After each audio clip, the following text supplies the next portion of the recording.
There is a deliberate attempt to paint the current escalation in the Middle East as Hamas versus Israel or radical Islamists against cosmopolitan Israel. While Islamists are definitely part of the Palestinian social fabric, they are not alone, and the hyper-focus on them is intended to delegitimize any talk about the Palestinians' right to statehood and dignified life. If we carefully check the rise of Hamas in the late 80s, we will see the British playbook of enabling the rise of the Muslim Brotherhood in Egypt and Syria is repeated by Israel, this time in Gaza. The first goal was to create an Islamist rival to secular groups struggling against Israel and create the conditions for internal infighting between Palestinian factions instead of fighting against Israel. After eliminating or weakening secular Palestinian forces, who were able to garner global sympathy and support, the second goal was to tell the world that the enemy of Israel is now the Islamists.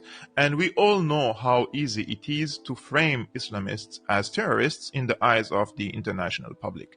So there is this strong argument today that Israel helped spawn Hamas, the same Frankenstein that Tel Aviv is fighting today, thinking that dividing Palestinians and empowering the Muslim Brotherhood will serve the interest of the Jewish state and garner international support. While the mainstream media hyper-focuses on Hamas, Palestinian Christian institutions and grassroots movements issued a long statement. Have you heard of it? Probably not. So allow me to summarize it for you, as it came right after the heinous massacre at Al-Ahli Anglican Baptist Hospital and the bombardment of the Greek Orthodox Church of Saint Porphyrius, which wiped out entire Palestinian Christian families. The statement says, "The Christians of Palestine are watching with horror the way many Western Christians are offering unwavering support to Israel's war against the people of Palestine, challenging Western theologians and church leaders who have voiced uncritical support for Israel and calling them to repent and change." Palestinian Christians say the actions and double standards of some Christian leaders in the West have gravely hurt their Christian witness and have severely distorted their moral judgment with regard to the situation in Palestine.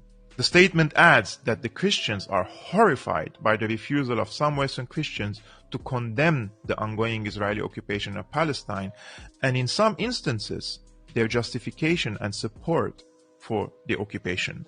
Moreover, the statement categorically rejects the myopic and distorted Christian responses that ignore the wider context and the root causes of this war, Israel's systematic oppression of the Palestinians over the last 75 years since the Nakba, the ongoing ethnic cleansing of Palestine, and the oppressive and racist military occupation that constitute the crime of apartheid.